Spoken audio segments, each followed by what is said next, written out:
நான் தான் இஸ்லாமியர் பிடிச்சான் ஆட்டான் அடிச்சு கிடக்கான். வந்தான், ஆங்கிலேயர் வந்தான்.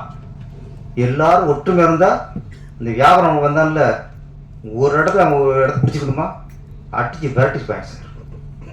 ஒரு ராஜா அடித்து கொல்லும்போது இவன் அவனை தான் கொள்கிறான், வேடிக்கை பார்த்தான். இன்னொரு ராஜா அடித்து சாமத்தை கொடுக்கும்போது இன்னொரு ராஜா வேடிக்கை பார்த்தான். அவன் வேடிக்கை பார்த்ததுனால தான் நம்ம நாடு அடிமையாகி சின்னவன் ஆகிடுச்சு.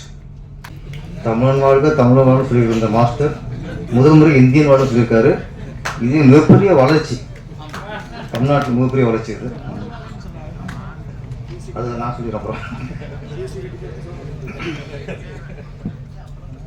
அனைவருக்கும் வணக்கம். இந்த நாள் நான் சொன்ன மாதிரி இந்த நாள் இனி என்ன, நான் அசிஸ்டண்டாக அதிலிருந்து திருப்பாச்சி படம் பண்ணோம், சிவகாசி படம் பண்ணோம். அந்த காலத்துக்கும் சரி இது வரைக்கும் இது மாதிரி என்னுடைய பிறந்தநாள் சிறப்பாக அமைஞ்சதில்லை. நான் மேக்ஸிமம் பிறந்தநாள் கொண்டாடுறது இல்லை, பண்ண மாட்டேன். ஆனால் இந்த முறை ரொம்ப உங்கள் முன்னாடி, ராஜன் சார் முன்னாடி, மாஸ்டர் எல்லாரும் முன்னாடியும் ஸ்ரீதர் சார், இது வந்து இன்னைக்கு வந்து எனக்கு உண்மையிலேயே ஒரு புத்துணர்ச்சியாக இருக்கிறேன். நம்மளுக்கு வாழ்த்து வாங்கி தரது தேவராஜ் இருக்காரு, அவர் கரெக்டாக ஞாபகம் வச்சுப்பார். என்னை மட்டும் இல்லை, இன்னைக்கு யாராவது பிறந்தாங்கிறது எல்லாம் லிஸ்ட்டில் இருக்கும். அவர் பேஸ்டில் போட்டு மற்றவங்க வா, நான் இன்னைக்கு 28 அவருக்கு அது ஞாபகம் வச்சு போட்டு விட்டு இல்லாட்டா பொறாமையில் இப்போ இந்த வாழ்த்து பழிக்காம போயிடும்.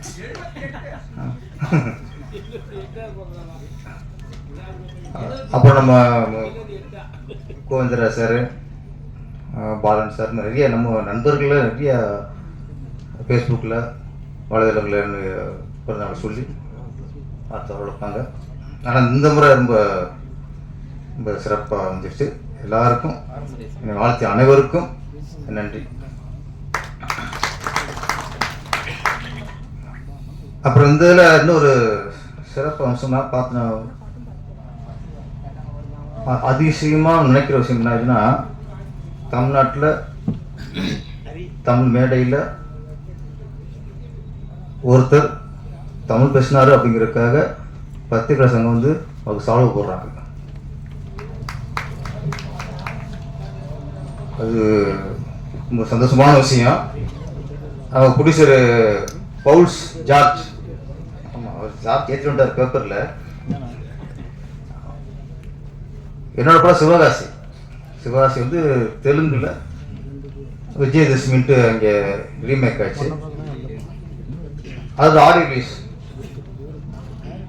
அதுக்கு ஓகே சிவகாசி படம் டைரக்டர் அப்படிங்கிற ஒரு முறையில் என்னை இங்கே ஆடியோஸுக்கு கூப்பிட்டாங்க. நாம் அங்கே போய்ட்டு அங்கே ஹைதராபாத்தில் ஆடியோ ஃபங்க்ஷன்.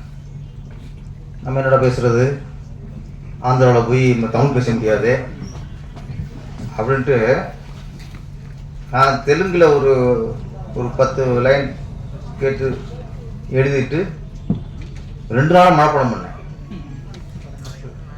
2 நாள் மனப்பாடம் பண்ணால் கூட கேட்டு போகும்போதுலாம் வேறு சிந்தனையில் இதுதான் அப்படின்னு சொல்லி பார்த்துட்டே இருக்கேன். தப்பாக பேசிடக்கூடாதுல்ல. அங்கே ஸ்டேஜில் உட்காந்தோன்னே இன்னும் அப்படி பயம் வருது. எல்லாம் தெலுங்கு மக்கள்,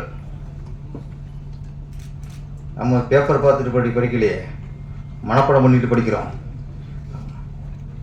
அப்புறம் ஒரு பேசி தெலுங்கு பேசி சமாளிச்சாச்சு. இப்போ தான் தெரியுது, ஏன்னா நம்ம தெலுங்க தமிழில் எழுதி பேசியிருக்கலாமே. நம்ம என்ன திருப்பாச்சி பண்ணிவிட்டோம், சிவகாசி பண்ணிவிட்டோம், திருப்பி வந்து பெரும் பேசியிருக்கோம். ஒரு புடிச்சர் தோன்ற விஷயம் ஒரு டைரக்டர் தோணலையே.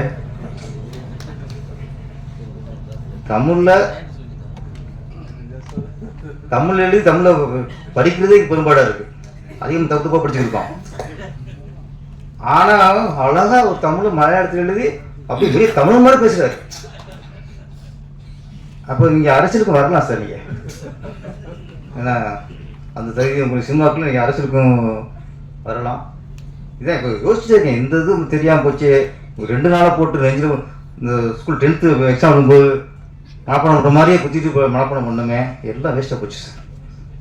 அடுத்து தெலுங்கு படம் கூப்பிட்டேன், நீங்கள் மலையாள படத்துக்கு கூப்பிட்டோம்.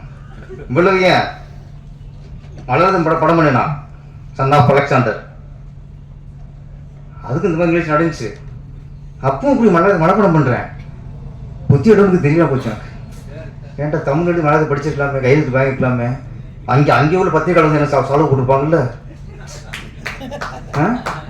எல்லாத்துக்கும் தமிழ் நிச்சயம் இருக்கான், பெருந்தன்கை இருக்கான்.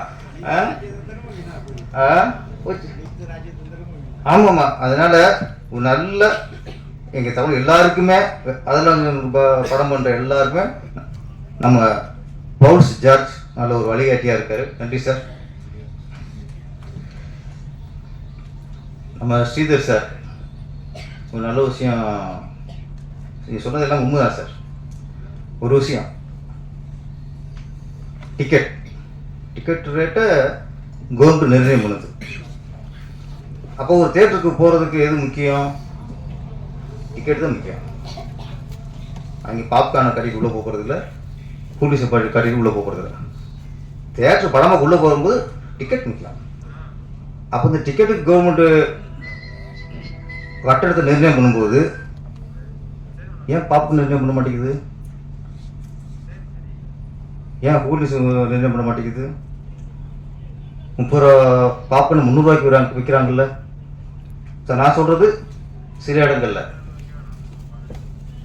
அதை நிர்ணயம் பண்ணணும். அதான் கவர்மெண்ட்டு. அதான் டாஸ்மாகில் குவார்ட்டருக்கு எவ்வளவு, ஹாஃபுக்கு எவ்வளவு, ஃபுல்லுக்கு எவ்வளவு நிர்ணயம் பண்ணுறீங்கள? படம் பார்க்க நாங்கள் பைத்தியக்காரங்களா சார்? என்ன பண்ணுங்க, நீங்கள் சிட்டியில் உள்ள தியேட்டரில் ஒரு பாப்கார்ன் 30 ரூபா பாப்கார்ன் நீங்கள் 50 ரூபாய்க்கு விற்கணும், 60 ரூபாய்க்கு விற்கணும். சட்டம் போடுங்க சார். நிர்ணயம் பண்ண ஒரு கடமை சார். அவுட் சைடில் 30 ரூபா பாப்கார்னா 40 ரூபா, இல்லை அங்கே 20 ரூபா பாப்கார்னா 40 ரூபாய்க்கு விற்க நிர்ணயம் பண்ணுங்க சார். 20 டீயை நாங்கள் எப்படி சார் 120 ரூபாய்க்கு நீங்கள் வாங்க சொல்றீங்க? என்ன வாங்க சொல்றீங்க? அதை நிர்ணயம் பண்ணுறது யாரு? அவங்க இஷ்டத்துக்கு நிர்ணயம் பண்ணுறதுக்கு எதுக்கு அரசாங்கம்? நீங்கள் டிக்கெட்டை நிர்ணயம் பண்ணுற மாதிரி மால் தேட்டருக்கு டிக்கெட்டு எவ்வளோ நிர்ணயம் பண்ணுறீங்க, அவுட் சைடு உள்ள லோக்கல் உள்ள தேட்டருக்கு அது சொல்கிறார் சார், சொல்கிறார் 100 ரூபான்னாரு. உண்மைதான். அப்போ அங்கே நிர்ணயம் பண்ணுறீங்க, எவ்வளோ நீங்கள் யார் நிர்ணயம் பண்ணுறது? நாங்களும் நிர்ணயம் பண்ணலையே. தேட்டர் பண்ணுறது சார் ஸ்ரீதர் சார், நீங்கள் நிர்ணயம் பண்ணுங்க டிக்கெட்டை இல்லை. அப்போது நிர்ணயம் பண்ண ரேட்டை விட அதிகம் கொடுத்தா அது பிளாக் டிக்கெட். எதுக்கு பேசுறது குறுக்கு? நீங்கள் மாளுக்கு ஃப்ளோவில் பேசும்போது குறுக்க முட்டுக்கட்ட போகிறது என்ன ஃப்ளோ போயிடும். நான் உங்களுக்கு அரசியல்வாதி இல்லை, நான் சராசரி மனுஷன், யதார்த்தவாதி.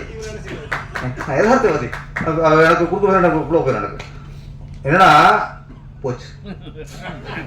போச்சா ஒரு அழகாக போய்க்கிச்சு. அப்படியே என்ன சொன்னேன்? நீ பாப்பு அதுவும் போச்சு. எதுக்காக சொன்ன போச்சு எனக்கு ஆன்சரேன். அப்போ நீங்கள் டிக்கெட்டை நிர்ணயம் போது நீங்கள் பாப்கார்னுக்கு நிர்ணயம் பண்ணணும், அது கவர்மெண்ட் கடமை. இன்னொன்று இருக்கு பாருங்க, படம் இங்கே நான் லாஸ்ட்டாக வந்துடுறேன். ஏன்னா சீதா சார் மணிக்கு கரெக்டாக இல்லை சிங்க் ஆகிட்டார். எனக்கு ரொம்ப நாளாக ஒரு ஆள் கிடைக்காம இருந்துச்சு. மாட்டிக்கிட்டே இல்லை, நான் மாட்டிக்கிட்டேன். அப்போ அதுக்கு கவர்மெண்ட் இல்லை, எல்லாத்தையும் கண்ட்ரோல் பண்ணணும். இதோட இன்னொரு கொடுமை இருக்குது, சினிமா தவிர்த்துன்னு சொல்கிறேன். பஸ் டிக்கெட்டு இப்போ இந்த சாதாரண சீசனில் இங்கேருந்து மதுரைக்கு போகிறதுக்கோ கோயம்புத்தூருக்கு போகிறதுக்கோ ஒரு டிக்கெட் வைக்கிறாங்க. ஒரு பஸ்ஸில் வந்து ஒரு 300 ரூபா வச்சுக்கல. தீபாவளி அப்போ 1300 ரூபா, 1500 ரூபா. ஏன் ஏறுது? யார் ஏற்ற விட்டா? இஷ்டத்துக்கு அவகாசம் பண்ணுறதுக்காக கவர்மெண்ட் இருக்கு, அரசாங்கம் இருக்கு. நான் அரசியல் பேசல, பாதிப்புறமான ஒரு குடும்பம் பேசுகிறேன். எந்த நாட்டில் இருந்து தான் கேட்கணும். இப்போ சார் தீபாவளிக்கு ஒரு ரேட்டு, பொங்கலுக்கு ஒரு ரேட்டு, சராசரி ஒரு ரேட்டு, அப்படி எதுக்கு? அது என்ன ஒரு வரமுறை? தீபாவளிக்கு பொங்கலுக்கு போகிறோம் யார் சார்? குடிசை போகிறாங்க சார் ஊருக்கு. பொங்கலுக்கு யார் சார் போக வாங்கிருந்து?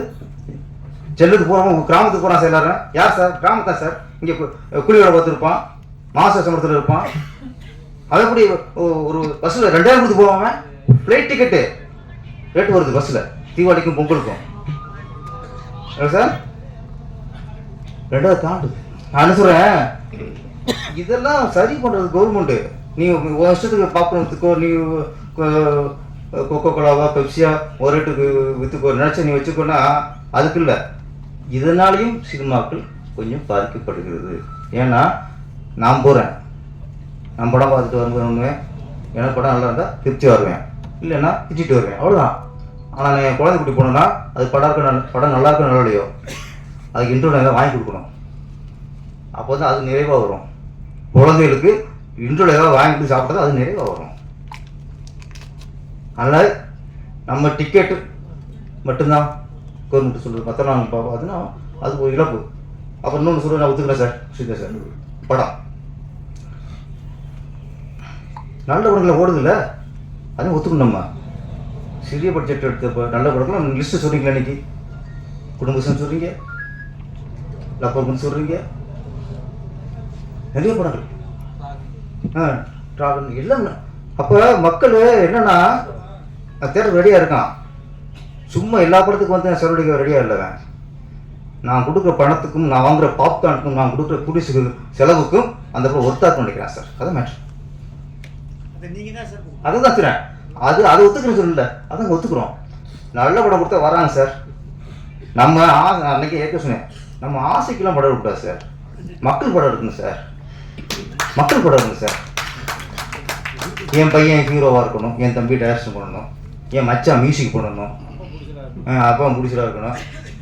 என்ன நான் சொல்கிறேன், இப்போது ஒன்றும் இல்லை, ஒரு புருஷர் படம் வாங்குவார், தான் பையனை ஹீரோ ஆகும்னு நினைக்கிறார், தப்பே இல்லை சார். அதுக்காக நீங்களே நடிப்பீங்களா? ஏன் ஒரு பிடிச்ச போய் நடிக்கக்கூடாதுன்னு கேட்கக்கூடாது, நடிக்கலாம், தங்கம் கூட நடிக்கலாம். ஆனால் ஒரு புது பிடிச்சி கொண்டு வர்றாரு, தான் பையன் ஹீரோ ஆகும்னு நினைக்கிறாருங்கும் போது நீங்கள் சரியான இயக்குனர்கிட்ட ஒப்படைங்க, அதை சரியான கதையை தேடுங்க. நீங்கள் முதல் படத்தை நடந்து வரும்போது பூலாம் போட்டு நீங்கள் நல்லா இருக்கணும்னு நாடு முன்னேற அது மாதிரி பாட்டு பிடிக்க அறிமுகப்படுத்தாதீங்க. மக்கள் பிடிக்கும், உங்களுக்கு பிடிக்கும், மக்கள் பிடிக்காது. நீங்கள் ரசிப்பீங்க, நீங்கள் உங்கள் குடும்ப ரசிக்கும், சொந்த ரசிக்கும், மக்கள் இப்படி ரசிப்பான். அப்புறம் தேர்தல் கூட்டம் இல்லைன்னா என்ன பண்ணுறது? இதெல்லாம் டிஸ்ட்ரிக்ட் சார் நான் ஒத்துக்கிறேன். அதனால் ஆசைக்கு படம்னா போட்ட படம் வராது சார். படத்தை படமாக பண்ணுங்க சார், கண்டிப்பாக பணம் வரும் சார். வேற ஒன்றும் இல்லையே. ஏன் வந்தோடனே ஒரு கோவம் வந்துச்சு நினச்சேன், மங்கையராஜனுக்கு என்ன இல்லை ஏன் மங்கையராஜன் வச்சு சொல்கிறோம்னா அவர் சொல்லுவார், போட்டு கொடுத்தாலும் சொல்கிறது தானே, என்ன இப்படிலாம் இருக்கு. நான் சொல்ல நியாயம் தானே, நியாயம் சார். அதனால் கவர்மெண்ட்டு கொஞ்சம் கண்ட்ரோல் பண்ணணும். இஷ்டத்துக்கு கார் சார் வெளியே வந்துன்னா படம் பார்த்தது 150 ரூபானா கார் பார்க்கிங் 250 ரூபா, அது வேறு சார். கார் பார்க்கிங் அது 2 மடங்கு இருக்குங்க. இங்கே தான் நான் கார் பார்க்கிங் காசு கொடுக்குறதா, பாப்கார்ன் காசு கொடுக்குறதா, டிக்கெட் காசு கொடுக்குறதா. இதெல்லாம் சிறிய படத்தோட வெற்றியோட அளவை குறைக்கிறது. நல்ல படமாக இருந்தாலும் வெற்றி அடைகிறது, அந்த வெற்றி அது குறைக்கிறது. இன்னும் பெரும்பான்மா வந்ததுக்கு வரும், எல்லாம் காலம் பதில் சொல்லும். வரலாம். ஆமாம். அப்புறம் இந்த படத்தோட இயக்குனர் சசீந்திரன், தமிழ்ச்சி தான் கதாநாயகர். அப்படி இல்லை, எல்லாரும் ஒற்றுமை வேணும் சார், இன உணர்வு வேணும் சார். நீ சினிமா ஒட்டி பார்த்தா நம்ம இன உணர்வு ஒற்றுமை இல்லாத கடை நாடு சீரழிச்சு போயிருக்கு. இங்கே இல்லை, நம்ம இந்தியா வரேன் மாஸ்டர்னாரு, ஜெய்ஹிந்த் அப்படின்னாரு, இந்தியா வாழ்கினாரு. இந்தியா எப்படி வாழ்க்கை சொல்லிட்டு இருக்கிய? இந்தியா எப்படி இருந்துச்சு? ஏன் அடிமுடி கிடந்துச்சு? ஏன் வந்தவனா நம்மளை ஆண்டான்? ஏன் நமக்கு ஒற்றுமை இல்லை, நம்ம ராஜாக்கள் ஒற்றுமை இல்லை. ஒருத்தனை அடித்து அவன் நிலத்தை நம்ம கொடுக்கணும், இவன் சாம்ராஜ்யத்தை நம்ம அழிக்கணும், அவன் நம்ம கொடுக்கணும், இவன் சாம்ராஜ்யம் அழிக்கணும். நமக்குள்ள சண்டை சண்டை சண்டை சண்டை. இன்னைக்கு அதே தான். 26 பேர் காஷ்மீரில் கொண்டிருக்காங்க. தீவிரவாதிகள், பயங்கரவாதிகள். வெறிநாய்கள் இன்னும் சொல்லுவாங்களே, அந்த உல்லாச பயணம் பண்ண அப்பா வீட்டில் என்ன சொன்னாங்க, இந்த மாதிரி அப்பாவி மக்களை கொள்றவன் அவன் தான் உலகத்தில் மிகப்பெரிய கோடை, மிகப்பெரிய கோடை. அப்போ அரசியல் ரீதியா நமக்கு ஒரு கருத்து வேறுபாடு இருக்கும். இங்க அவனை திட்டலாம், இந்த கட்சிக்காரன் அவனை திட்டலாம், நீ ஊழல் பண்ணிட்ட, நீ நிலமசூல் பண்ணிட்ட, நீ மதுபானத்தில் பண்ணிட்ட, 1000 பண்ணலாம் சார். ஆனா இந்தியாவுக்குன்னு ஒண்ணு வந்தா எல்லா கட்சிக்காரனும் எல்லா அரசியல்வாதிகளும் எல்லாம் ஒண்ணுதான் சார். அவன் தான் இந்தியன். நீ அங்கேயும் அரசியல் பண்ணினா நீ இந்தியன் இல்லை, நீ இந்திய துரோகி, துரோகி. எங்கே நம்ம இந்திய பற்ற காட்டுறோமோ அங்கே இந்திய பற்ற காட்டிடணும். இதுதான் சந்தர்ப்பம். இதை பயன்படுத்தி நம்ம ஒருத்தர் பரிசு படுத்திடலாம், இதுல அரசு பண்ணிடலாம். அதுக்கு இல்லை, அதுக்கான நேரம் இல்லை. இது இந்தியாவுக்கும் பாகிஸ்தானுக்கும் ஒரு ஒரு வாதமாக வந்துருச்சு. இப்போ போய் யாருக்கு சப்போர்ட் பண்ணுவீங்க சார்?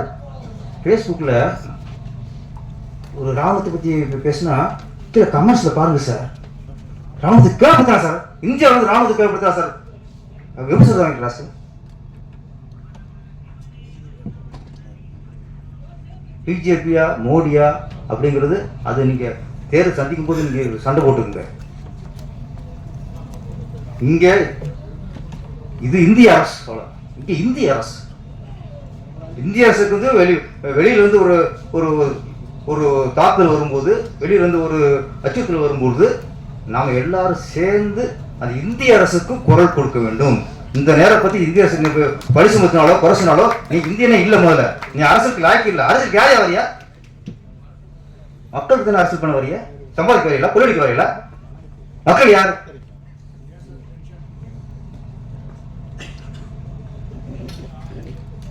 எனக்கு ஃபேஸ்புக்கில் சில தலைவருக்கு சொல்ற அறிக்கைகளை பார்க்கும்போது இந்த நேரத்தில் அரசு பண்றாங்க, இந்த நேரத்தில் அரசு பண்றீங்க. அதோட இல்ல, அங்க பாகிஸ்தான்காரன் அவன் அவன் இந்தியா சப்போர்ட் பண்றான் சார். நீ பண்ண தப்புங்கிறான், இங்க உள்ள அவன் சப்போர்ட் பண்றான். நான் சரி நீ ஊரை போய் இந்து வர ஒரு மாசம் இந்து வரையா சப்போர்ட் பண்றவன் பாகிஸ்தான்ல ஒரு உல்லாசம் போயிட்டு வா பார்ப்பான். இங்க அங்கிருந்து இங்க வராங்க, உல்லாசம் பண்ண வராங்க, இங்க மருத்துவத்துக்கு வராங்க, இங்க ஹாஸ்பிட்டல் அட்மிட் பண்ணி அவங்க ஆரோக்கியம் திரும்புறாங்க. எந்த இந்தியனாவது பாகிஸ்தானுக்கு போய் ஒரு மாசம் டீம்னு போயிருக்கலாம்? யாராவது யாரா போயிருக்கல? இந்தியாவுக்கு இங்க நீங்க சொல்றீங்களா, இங்க யாரும் உல்லாசம் போயிருக்கலாம்? இங்க இருந்து நீ ஒரு கட்சியை குறைச்சதுக்காக இந்தியா பள்ளி கொடுக்காதீங்க. அது ஒரு கேவலமான. அப்ப அப்படி பதவி தேவையா? அப்படி பதவி தேவையா? ஓட்டுக்காக நாட்டை காட்டி கொடுக்காதீங்க, ஓட்டுக்காக நாட்டை காட்டி கொடுக்காதீங்க. மக்கள் மன்னிக்க மாட்டாங்க. எல்லாம் நீங்க பேசிக்கலாம், பேசிக்கிட்டு நான் ஒன்னே சொல்றேன், இங்க உள்ள முஸ்லிம்களை தீவிர கார் துப்புறாங்க. நம்ம நாட்டில் உள்ள பல முஸ்லிம்கள் அந்த தீவிரத்தை ஆதரிக்கிறாங்களா? அவங்க ஆதரிக்கல, அவங்க தப்புன்னு சொல்லியிருக்காங்க. நீங்க என்ன இடையில நீங்க சரின்னு சொல்லியிருக்கீங்க? நிறைய சொல்றாங்க சார். பேஸ்புக் ஒரு கமெண்ட் பாருங்க, ஒரு நம்ம ராணுவத்தை போட்டு